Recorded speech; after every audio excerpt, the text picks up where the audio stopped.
Les damos la bienvenida a nuestro programa a través de nuestra querida Radio UNIAC. Y de inmediato te contamos una historia. La generación Beat es un movimiento literario que revolucionó la cultura del siglo XX.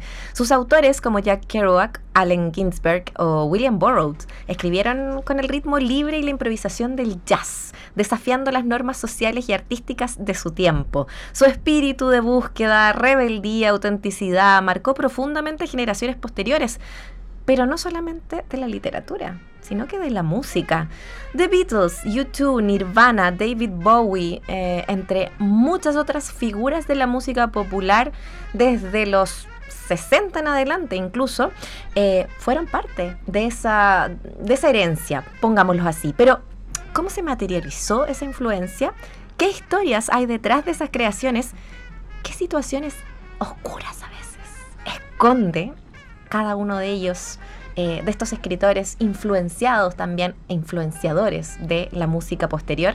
Bueno, es parte de lo que hablaremos hoy en nuestra edición de Tantas Canciones Buenas aquí en Radio UNIAC, www.radio.uniac.cl, nuestra página web, para que tú entres a disfrutar de nuestro programa, pero también de todas nuestras conversaciones. Estamos a través de nuestro canal de YouTube, te saludamos también a través de nuestra app para Android y de nuestras redes sociales.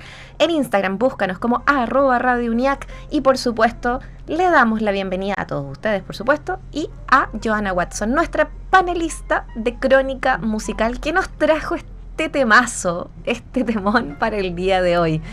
Johanna, un gusto saludarte. ¿Cómo estás? Muy bien, muy contenta de escucharte también, tremenda introducción que te mandaste, maravillosa, muy apasionante también, es un tema que... Es que tú me empezaste a hablar de esto y yo quedé como, ¿qué es esto? Bueno, de las historias ocultas, porque esta es como la cáscara y esto lo podemos reconocer, o sea, como que está en la cultura popular y podemos entender el vínculo de artes, literatura, música, o sea, siempre ha estado, y siempre vamos a encontrar hilos ahí que tirar, pero después me empezaste a contar de historias ocultas y yo dije, ¿qué es esto?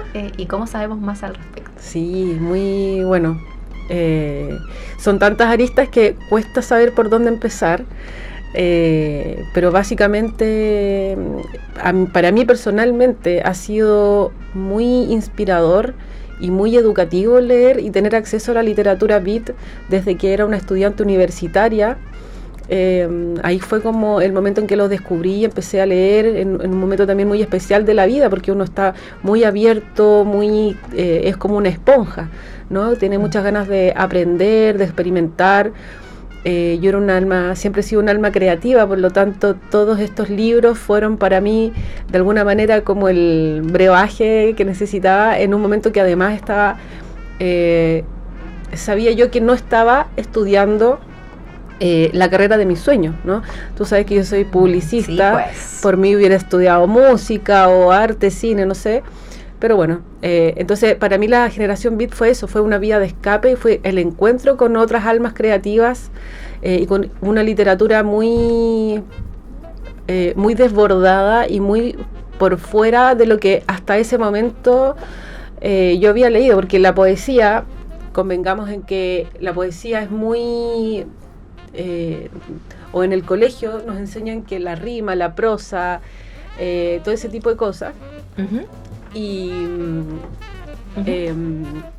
en cambio la poesía beat era una cosa totalmente disruptiva, no se preocupaba de la rima, no se preocupaba tampoco de hacer alabanzas al pescado frito ¿cachai? Era una cosa mucho más desgarrada, de piel, claro. Y bueno, así fue como mi entrada y cómo descubrí a esta generación de escritores y siempre he estado como deambulando e interesándome en la historia, en cómo se gestó. Era muy interesante también pasar de un libro a otro y ver escritos en los libros poemas o textos donde los otros autores también aparecían, ¿no? Claro. Entonces de repente había viajes y donde estaban ambas, no sé, pues estaba Jack Kerouac, estaba Allen Ginsberg y escribían del otro o se mandaban cartas a través de los libros, era muy interesante. Y bueno, hablar un poco de que esta fue una generación de escritores que nació en Nueva York. Ajá. Fue un grupo de amigos intelectuales con muchas tendencias a tener muchas dependencias con las drogas, claro, y probar drogas duras. Eran almas bien loquillas, pero eran grandes pensadores, y así fue como se conocieron en un lugar específico que era un departamento de una mujer que se llamaba Joan Vollmer.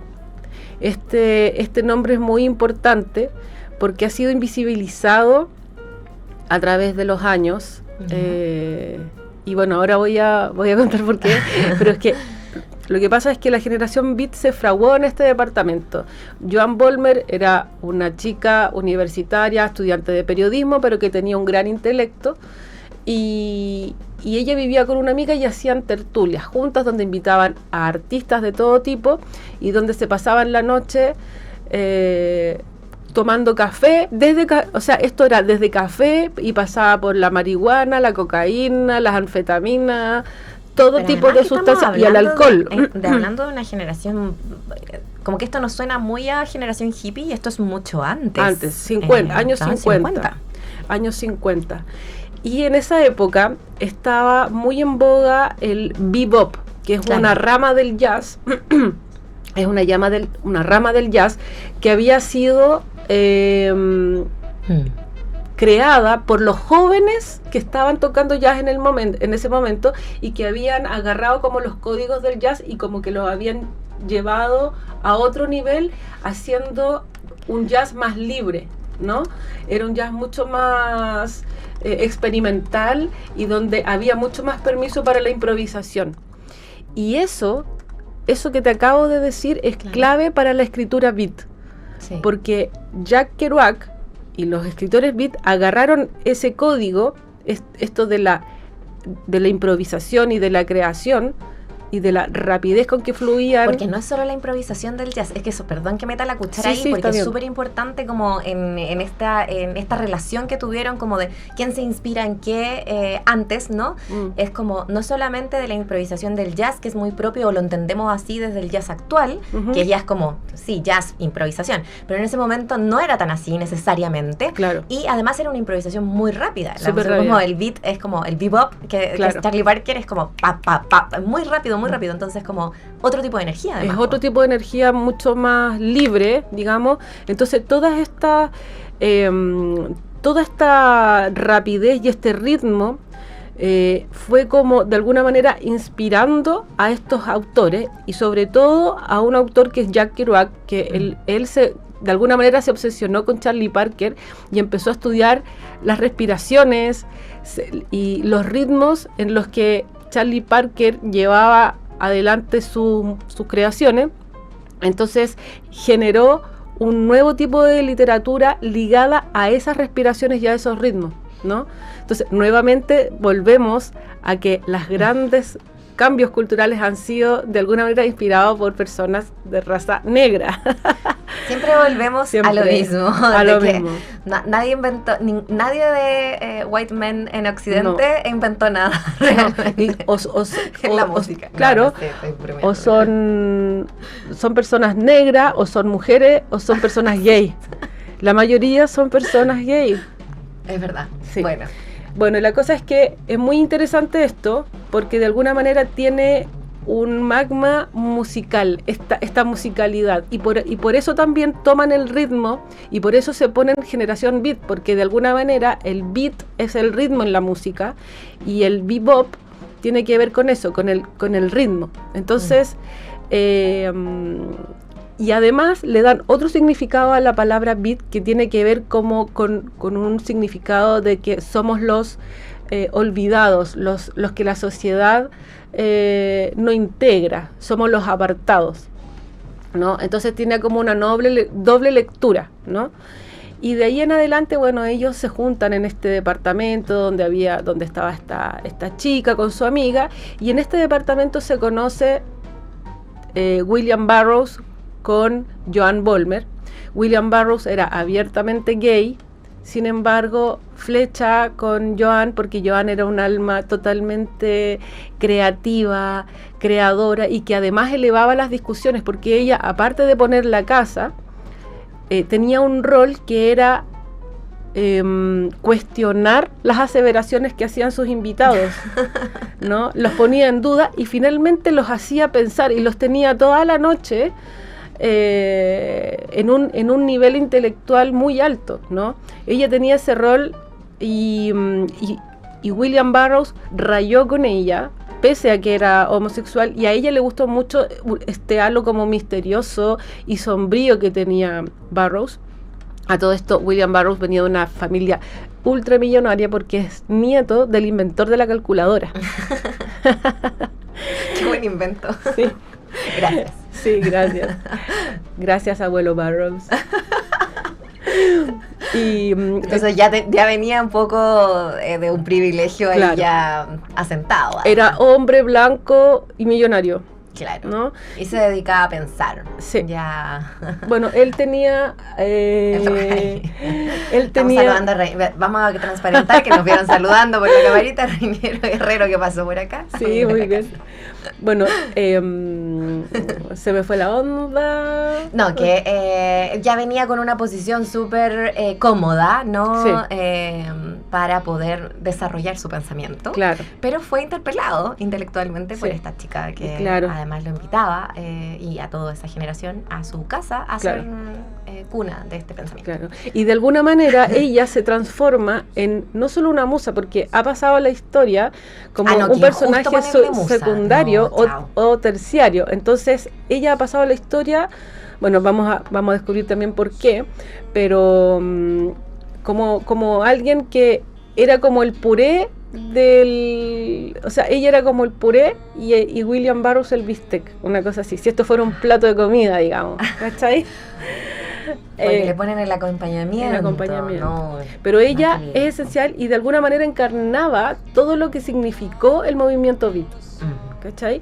Entonces es muy interesante todo lo que pasó, es muy interesante su aporte y lo que ella hizo, ¿no? Solo, o sea, aparte de interpelar, de poner, de buscar temáticas, sino que también de elegir a dedo a quienes llevaba a su casa y que se generaran estas vasos comunicantes entre todo tipo de artistas, ¿no? Entonces esa es como la primera etapa y luego de esto ella finalmente termina siendo pareja de William Burroughs. Ambos tenían personalidades intensas y tenían de alguna manera como eran propensos a tener problemas con el consumo de drogas. O sea, estamos hablando de heroína, estamos hablando de cocaína, estamos hablando de drogas duras. Claro. Él hace mucho tiempo que ya tenía problemas con las drogas, con la heroína, etcétera. Entonces, de alguna manera se potenciaban. Si bien se potenciaban en lo bueno, porque eran dos almas creadoras que eran una dupla perfecta, también se potenciaban en esta otra cosa, en lo malo, ¿no? Que fue como arrastrarse uno a otro. Sí. En esto, ¿no? Claro. Sí, quería hacer como esa, claro, como que estamos como muy en el marco de cuál es la relación y cómo fue la historia entre ellos dos, sí, que da cuna a una historia que es más que solo lo que nosotros nos quedamos, que es con la influencia que tuvieron estos poetas, estos escritores en músicos y músicas posteriores, ¿no? Sí. Pero claro, la historia detrás de esto y de esta relación de luces y muchas sombras, sí, es parte de lo que estamos conversando hoy día con nuestra panelista Joana Watson, que se fue hacia una crónica que es literaria y musical en este caso, y que la vas a poder leer en algún momento más adelante, pero te la está adelantando aquí en tantas canciones buenas. Y yo quiero que hagamos un alto musical solo para ponernos en ritmo y luego seguimos hablando. ¿Y por qué? Me parece muy bien. ¿Por qué esta historia se vuelve más oscura todavía? Y por qué cierta música que escuchamos hoy día en voces de Nirvana o U2 o David Bowie o Patti Smith pasan a ser también como reflejo de toda esa generación que esconde algo mucho más, sí, que es mucho más. Tú lo has dicho. Ya, vamos a dejar ese misterio y nos vamos a escuchar a Charlie Parker, porque nos queremos poner así como ya. ¿Qué estaban escuchando? ¿Qué estaban escuchando estas personas? Bueno, bebop. Imagínense un carrete, humo, de todo. Mucho cigarro, cigarro, de otras cosas también. De todo. Mucho alcohol, claro. Mucha gente así como artistas de la época de los años 50 y esta música de fondo. Ese era el ambiente. Ese era el ambiente en el que estaban figuras fundamentales de la literatura norteamericana, digámoslo, de esa época, también hablando en el departamento de Joan Balmer. ¿Quién era Joan Balmer? Joanna Watson nos ha estado comentando aquí en nuestro programa Tantas Canciones Buenas. Como buena cronista musical, fue más allá de solo lo evidente y de solo la música. Y entró entonces en la literatura y en qué estaban haciendo y escuchando a estos escritores para inspirarse al momento de escribir y dónde lo estaban realizando. Y esta figura fundamental como es Joan Balmer terminó de muy mala manera toda esta historia. Joanna, quiero preguntarte antes de que nos sigas contando cronológicamente esta historia, ¿cuándo apareció Joan Balmer en tu vida y qué impacto generó eso, saber de ella? ¿Sabes qué? Yo creo que desde que sé de la generación Beat, sé de ella, pero hasta yo reconozco que la miraba según como... Lo que pasa es que está... De alguna manera, la narrativa de esta historia nos cuenta que el asesinato, porque ya vamos a llegar a ese tema, el asesinato de Joan Balmer a manos de William Burroughs es el disparador creativo del hombre genio, ¿no? Es el disparador creativo y gracias a este evento, gracias, entre comillas, a este lamentable suceso, él se convierte y él escribe su obra maestra que es El almuerzo desnudo y otros libros y además se convierte en una leyenda, ¿no? Pero y la verdad es que yo conocía esa historia y por lo mismo aproveché un viaje que hice a México y llegué hasta el departamento donde William Burroughs mató a Joan Balmer. ¿Y eso cuándo fue? ¿Cuándo estuviste en el departamento? Eso fue hace 2 años. Ya. Y ahí te obsesionó la historia. Sí. Sí, fue... O sea, además conociste el departamento donde fue el hecho. Sí. Entonces... Qué energético todo. Sí, sí. Qué terrible todo. Sí, y ahí fue como que mi lado de mujer, mi lado de sorora, mi lado femenino y con todas las cosas que tenemos ahora, como me lo cuestioné, ¿no? Me cuestioné el hecho de mirarlo todavía como un hecho casi como anecdótico, ¿no? Porque de alguna manera se ha instalado la idea de que esto fue prácticamente como una ofrenda, ¿no? O sea, algo que tenía que ocurrir para que el genio escribiera su obra. Entonces igual es un tema para el debate, ¿no? Hay muchos admiradores mundialmente, hombres, mujeres, íconos feministas, que son admiradoras de la leyenda, ¿no? Porque finalmente William Burroughs se convirtió en una leyenda, pero antes que lleguemos a eso me gustaría como... No, espera, es que nos dejaste con la cuestión moral además, así como es algo que... ¿Podemos llegar a pensar de que esto tenía que pasar para que una obra maestra de lo que sea, del arte, llegara a ocurrir? Nada, es como una cosa que nos queda como más como pregunta que como respuesta en realidad. Sí, y finalmente esto fue un femicidio, ¿no? Fue un femicidio, pero que no se ha tratado como tal jamás, ¿no? Entonces igual no deja de ser de llamarnos, de invitarnos como a replantearnos qué cosas estamos dispuestos a meter debajo de la alfombra para venerar o elevar una obra y cuáles no. Total. Entonces, bueno, pero esto para contar un poco el desenlace y cómo llegamos a este punto del asesinato, es que esta pareja finalmente se hace pareja. Ella tenía una hija previamente de un matrimonio anterior que se llamaba Julie y queda embarazada de William Burroughs. Se van a vivir a una granja. En la granja tratan de tener una plantación de marihuana y de vivir de esto. Joan Balmer y William Burroughs consumían drogas durante el embarazo. Finalmente los pillan y para no irse preso, William Burroughs se va a México y en ese momento se convierte en el primer beat que llega a Latinoamérica, ¿ya? Y ahí es súper interesante también mencionar en que hubo un gran acercamiento de la generación beat a Latinoamérica, sin ir más lejos. Allen Ginsberg estuvo en Chile, conoció al tío Roberto Parra, brindaron al compás de buenos vinos, conoció a Nicanor Parra. Hay todo un viaje y hay libros en torno a eso, ¿cachai? Bueno, volvamos a México. En México, William Burroughs de alguna manera empieza a consumir y a probar todo tipo de narcóticos, porque en México no había heroína. Entonces él empieza a probar ayahuasca, peyote, todo ese tipo de cosas, más naturales, diríamos, más naturales, y también termina de escribir su primer libro, que es Yonki, ¿ya?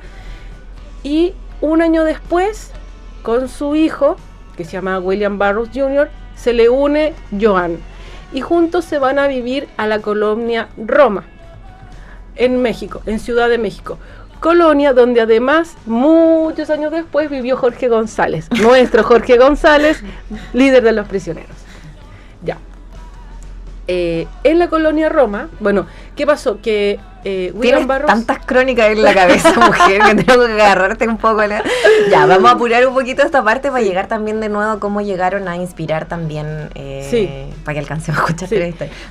Pero quiero contar el asesinato. Sí.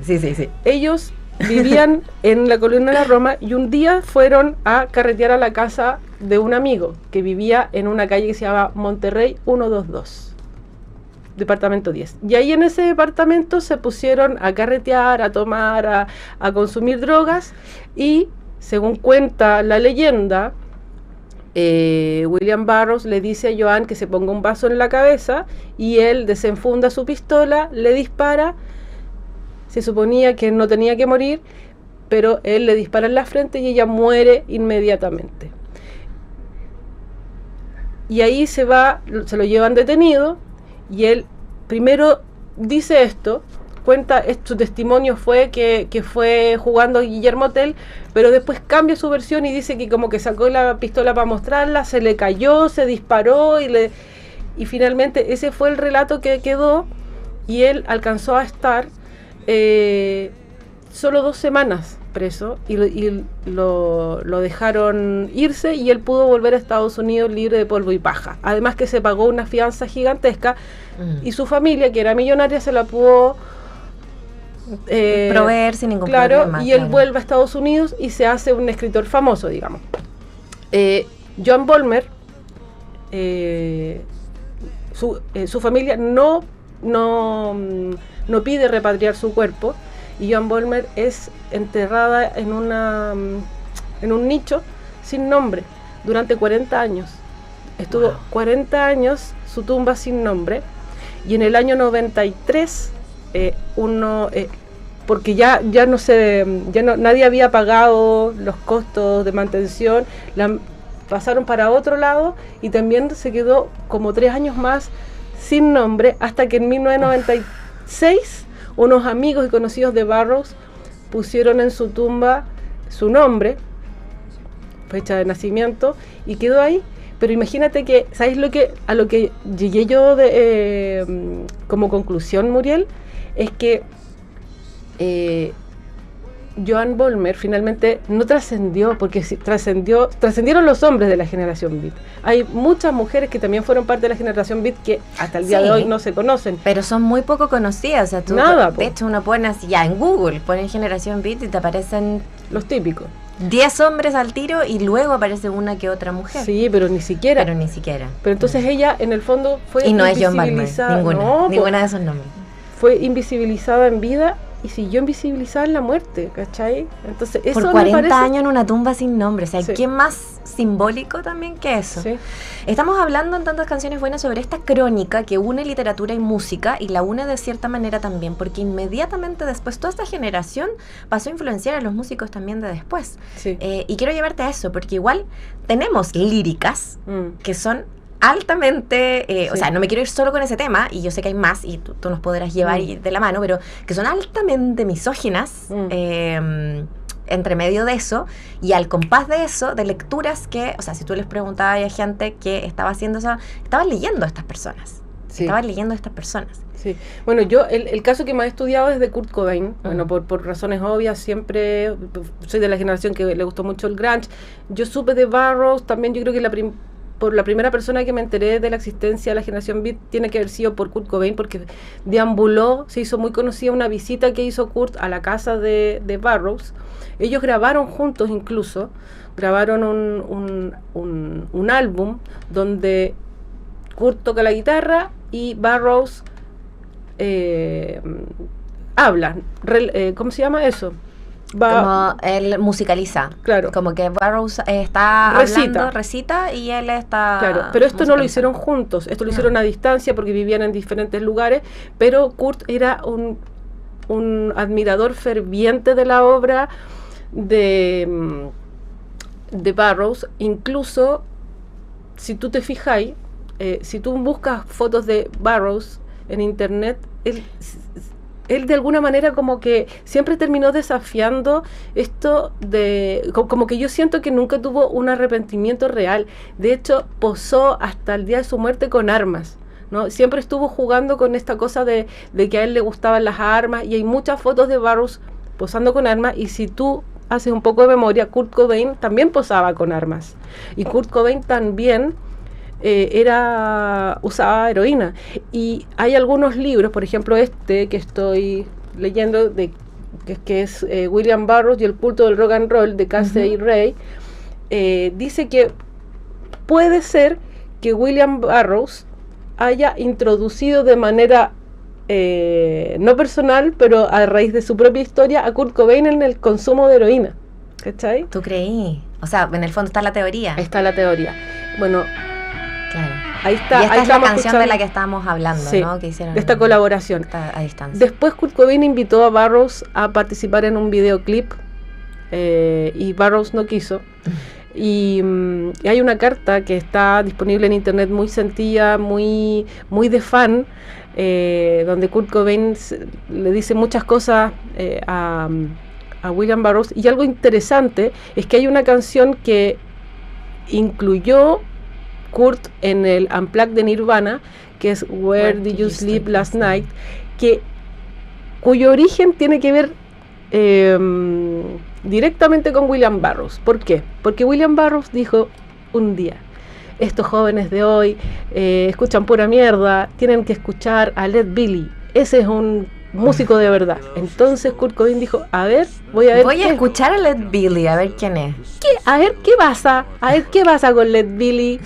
Bueno, también tenemos esa canción en nuestra playlist, porque hicimos una playlist con la Joana, y la Joana nos dejó ahí la instrucción. Y está Led Billy con Where Did You Sleep Last Night en nuestra playlist de fondo, que hemos estado escuchando de fondo. Recién pasaba The Priest They Call Him, de William Burroughs y Kurt Cobain, y ahora Led Billy y Where Did You Sleep Last Night, que es una versión, claro, no es la popularizada por el Unplugged de Nirvana, que se hizo muy popular, y esa manera de tocarla se hizo muy popular también entre jóvenes y alocados noventeros y posteriores, pero esta es una versión mucho más es mucho más antigua, de hecho. Es mucho más antigua y es como country. Claro, finalmente. Ya es como medio blues también, claro. Es como medio de todo. Sí. Así que, bueno, esa es como... ese es el origen de por qué Nirvana finalmente termina tocando esa canción en el Unplugged, y es porque Kurt Cobain escuchó a Burroughs decir que tenían que escuchar a Led Billy, ¿no? Entonces, es muy directa la influencia, es muy...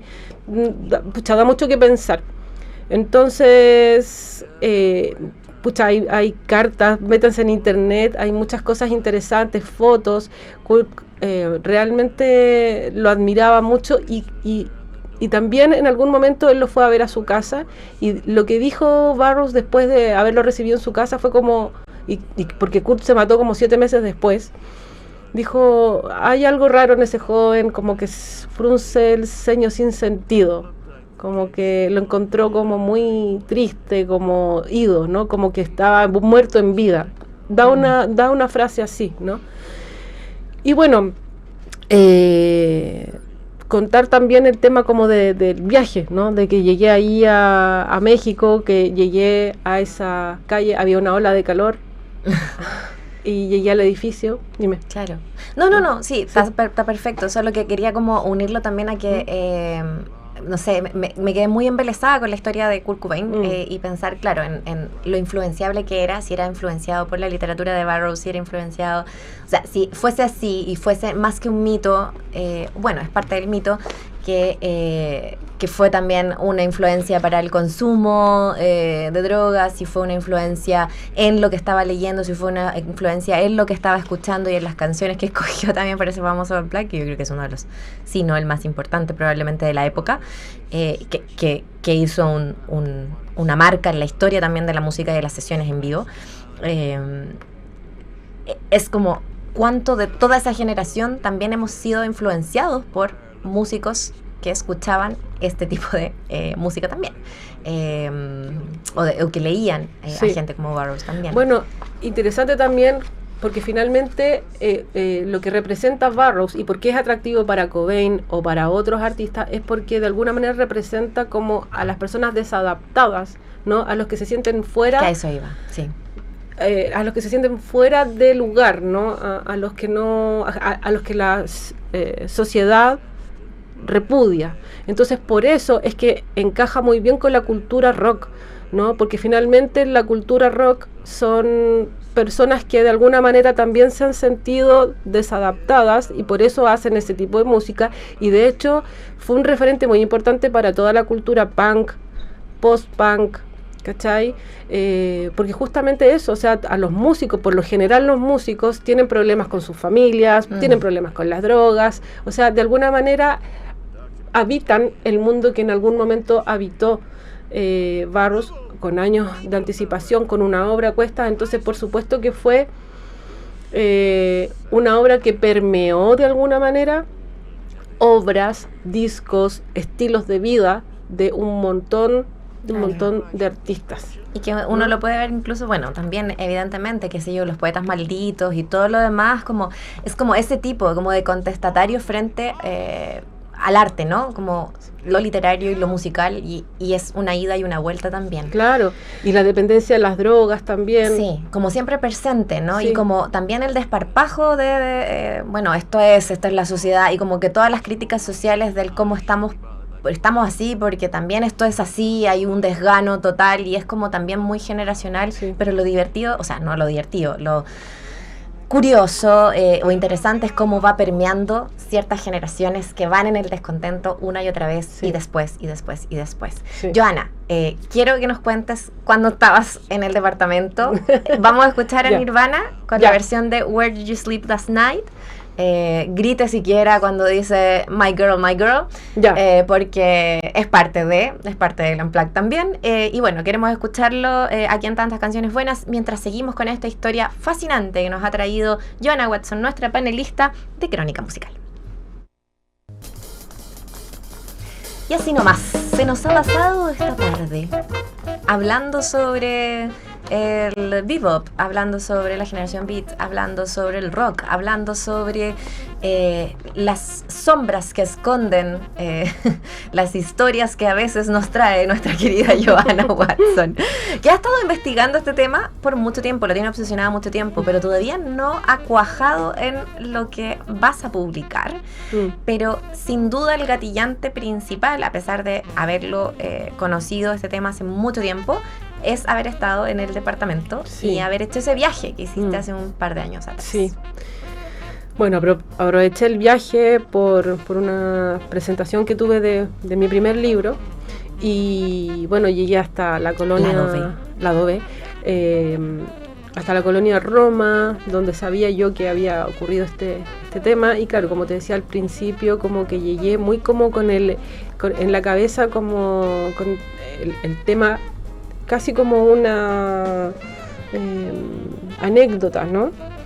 Pero estando ahí me pasó que, no sé, empaticé, fue súper adrenalínico estar ahí, súper adrenalínico. Además que no solamente... ¿Por qué? ¿Qué te pasó? O sea, ¿una adrenalina es simplemente eso o hay otro adjetivo No, ahí? es que hay como más algo cosas. como, Lo que pasa es negativo, que... no sé. Sí, es que bueno, cuando uno está investigando también, como Pucha, que cuando sí, te acercáis al lugar claro. y empezáis a entender, a dimensionar, a mirar todo, a mí por lo menos me pasa una cosa muy adrenalínica. Y aparte que me doy cuenta, estando frente al edificio, que en el piso de abajo, el primer piso, hay un restaurante que se llama Cricas, ¿no? Pero abajo de eso dice Bounties. ¿Ya? Y originalmente ese era un bar donde los amigotes de la generación Beat y se iban a pegar sus buenos tequilazos y sus buenos vodkazos. Entonces era un lugar donde se encontraban, y ese lugar sigue siendo un lugar que tienen de público en el primer piso del edificio. Y no solamente eso, sino que, bueno, y se llamaba The Good, no sé cuánto, Bounties. ¿Ya? Pero el dueño actual mantuvo el Bounties, ¿no? Y abajo hay una leyenda que dice el lugar de la leyenda. O sea, él está absolutamente enterado de esto, ¿no? Claro. Yo entré al local donde venden pozoles y cosas clásicas. Es un restaurante que no es elegante para nada, ¿cachai? Una cosa muy sencilla. Y hablo con el dueño y el dueño está absolutamente enterado, me hace sentar, me da un vasito de agua y saca una carpeta donde tiene recortes de diarios y un montón de mensajes de gente que ha llegado hasta ahí a preguntarle información de todos los lugares del mundo. Y en los recortes de diarios que tiene, me súper llama la atención que en las portadas de la época apareció Joan muerta. ¿Cachai? Y aparecen los hijos, los dos niños que estaban en el lugar donde ella muere, en el fondo, y el niño que tenía como 4 años sonríe a la cámara, por ejemplo, ¿no? Claro. Es súper, claro, y sale... Qué aterrador todo. Y aparte sale y cómo cubrieron la noticia, los medios en esos años fue como... quiso probar la puntería o se creyó. Aparte son medio mexicanos. Guillermo Tell, sí, pues todo era medios mexicanos. Y claro, primero veo esto, ¿no? Toda esta documentación, todo, él me cuenta y todo, y en un momento me dice, ¿quieres ver la entrada, el hall de entrada del edificio? Y yo, pues bueno, pues órale, mano. Y entonces me lleva, le dice como una centroamericana que me lleve. ¿Ya? Entonces yo voy con ella y le empiezo a hablar y ella no tenía idea, ¿cachai? Y me abre la puerta del edificio y ya no solamente estaba en el exterior, sino que ya estoy dentro del edificio y subimos por las escaleras, un edificio antiguo, con muy poca mantención, tiene las escaleras medias rotas. Y yo imaginándome lo que pasó hace 50 años, más o menos, esto fue el año 51, sí. O 70, 80 años, y llegamos... Fue en el año 51, sí, y una todavía está en el 2000, que saca de la cuenta de los 50. Sí, son como más de 70 años. Claro. Y bueno, llegamos hasta arriba y llegamos a la puerta de donde ocurrió todo, y ahí... Fue un lugar muy especial, con que yo sentí mucha carga energética, de alguna manera hay mucha información y yo creo que ella quiere ser descubierta, ¿sabes? Esto estoy hablando de una cosa más metafísica y de una sensación, ¿cachai? Pero yo creo que ella merece ser reivindicada y he estado investigando y por supuesto que las personas que se han preocupado de reivindicar a Joan Bollmer han sido mujeres. Eso te iba a preguntar. ¿Qué se ha dicho frente a esta reivindicación de la figura de Joan Bollmer?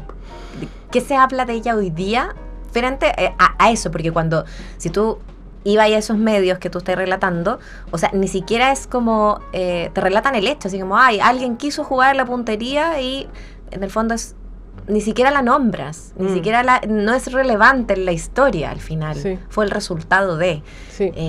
¿Qué sientes tú que se dice de ella hoy día frente a una reivindicación de su figura?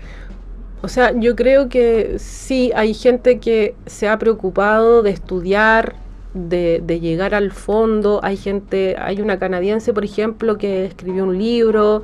Sin embargo, creo que todo eso todavía es muy poco conocido, porque finalmente estáis luchando contra un relato que se ha ido pasando de generación en generación y que tiene muchos libros y que tiene muchos adeptos. Entonces esto es como un contrarrelato, ¿no? Esto es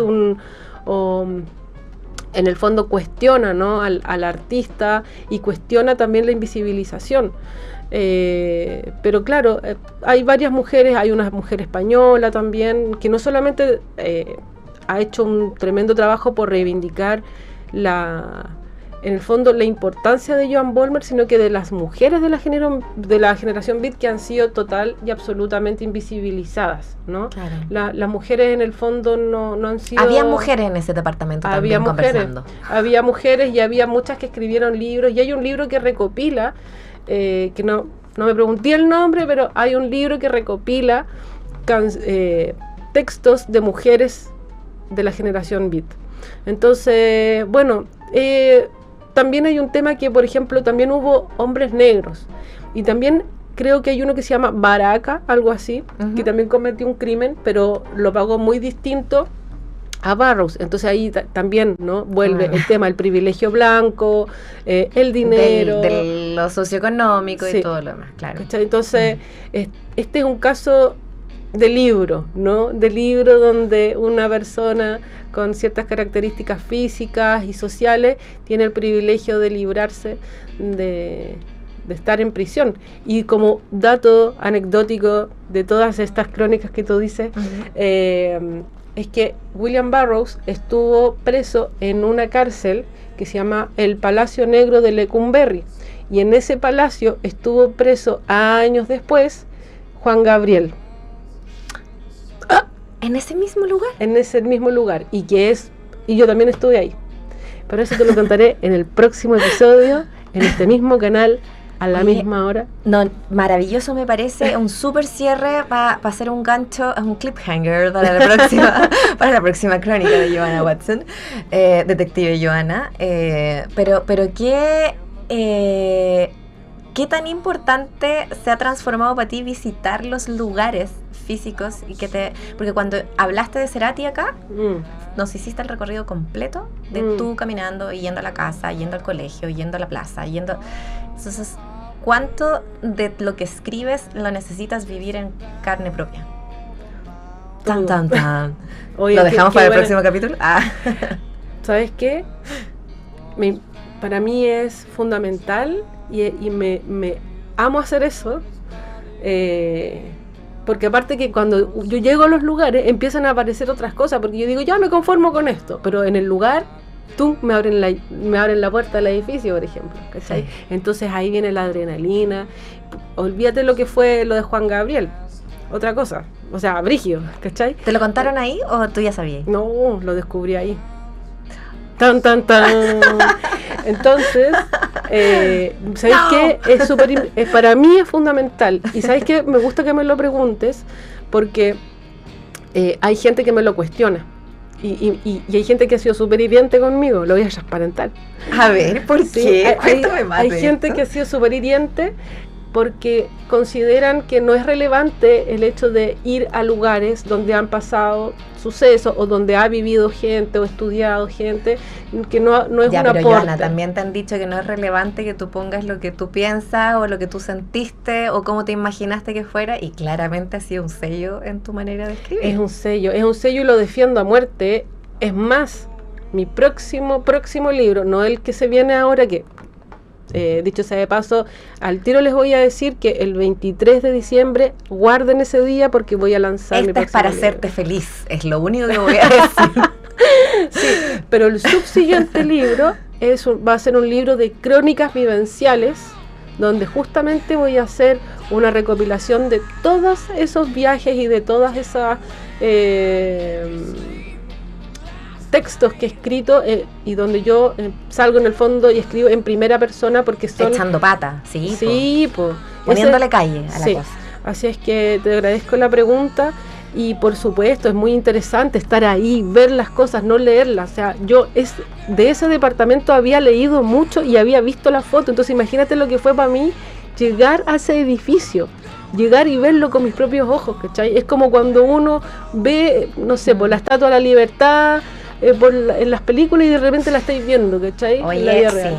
Bueno, vamos a seguir con eso, pero para cerrar esta historia y esta crónica, sí, vamos a tener que pasar fugaz, porque ya son las 12:53 y así, y todavía tenemos una canción para el cierre.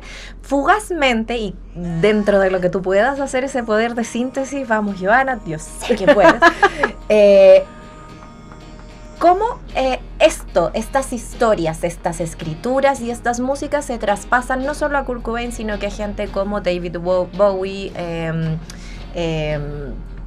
a U2, como en un panorama que además nos pone entre los últimos 30, 40 años?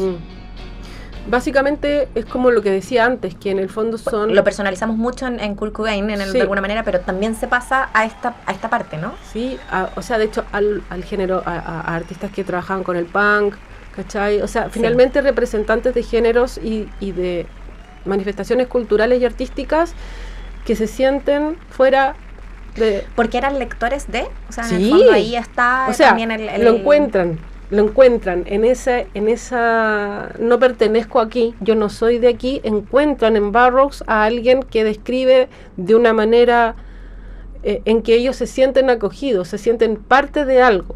Claro. ¿No? Y aparte porque de alguna manera en esta crónica nombrábamos a The Beatles, Sí. nombrábamos a Patti Smith, gente que en el fondo tú decís, bueno, sobre todo con Patti, ¿no? Es gente que es muy quizás en otra vía moral también, ¿cachai? Sí. O sea, si lo pensamos de esa manera también. Más que el tema desadaptado solamente, sí, Sí. es otro tipo de gente también. es otro tipo de gente. Y si lo pensáis, en realidad de los Beatles, el que era admirador de Burroughs es el que llamaba más a la paz, es John Lennon. ¿Cachai? Entonces, ¿cómo John Lennon es el que admira al asesino de su esposa? Lo que pasa que también se vendió la historia como que él asesinó por error. Claro, ¿no? Esa fue como la que historia. fue una equivocación. Sí, fue una equivocación, no fue intencional, y que a través de ese suceso él finalmente termina escribiendo. De hecho, El almuerzo desnudo, hay un pasaje donde él narra con actores, o sea, con personajes ficticios, la escena donde cuando él mata a Joan. Y de hecho, El almuerzo desnudo después fue llevada al cine por el director David Cronenberg, y es más, actúa. Solo Cronenberg podría llevarnos Por esta supuesto. historia. ¿Y sabes quién hace de Joan Bolmer? ¿Quién hace de Joan Bolmer? Courtney Love, La viuda de esposa Cobain. de Cobain. Oye, Ahí- porque todo ahí tiene tenés. música, todo tiene historia musical. ¿Y quién mejor para contártela que la cronista Joanna Watson? Nuestra panelista, que es un lujazo tenerte acá siempre. Oye, es que tiramos un hilo y sacamos 20 historias distintas. Muchas gracias por acompañarnos. ¿Por qué vamos a cerrar hoy día esta edición de Tantas Canciones Buenas con U2 y Last Night on Earth? Porque, bueno, él fue una persona que fue invitada por muchos artistas a ser parte de sus obras o sus videoclips. En algunos casos dijo que no, como a Nirvana, pero sí aceptó ya en el último tramo de su vida hacer parte, aparecer en un cameo en el videoclip de esta canción. Y es la última, y se convierte en la última aparición de Burroughs en una pieza audiovisual, y que además tiene que ver con la música. Así es que si quieren ver esa última aparición, pueden verla en YouTube. Y también vuelvo a repetir esta cosa, ¿no? De que finalmente Joan Bolmer sigue siendo nadie, siguió siendo... no han sido suficientes los ha sido esfuerzos. un fantasma toda su vida. Desde que estaba viva ya era un fantasma, ¿no? Y por el contrario, la visibilización con la que contó Burroughs, ¿no? Absolutamente son opuestos, ¿no? Entonces, ¿cómo? Sí, pues totalmente dispar, y finalmente él termina siendo perdonado socialmente, alabado, venerado, siendo un referente, y ella termina siendo olvidada. ¿no? Entonces, pero no más, eso. ni aquí ni en los próximos textos de Joana. Así que Eso. muchas gracias por traerla también acá, por traer la historia y porque todos estos pequeños datos son parte de nuestra cultura popular. Así que también musical. Muchas gracias a Muchas Joana gracias a ti. Watson. Nos vemos en unas cuantas semanas más. Se le viene Eso. otro viaje también, ya hablaremos de eso. Muchas gracias Renato Montenegro en el sonido, Aneliva Mondes estuvo en la producción al aire y nos despedimos con U2, Last Night on Earth. Será hasta la próxima edición de Tantas Canciones Buenas. Chao, chao. ¡Bravo!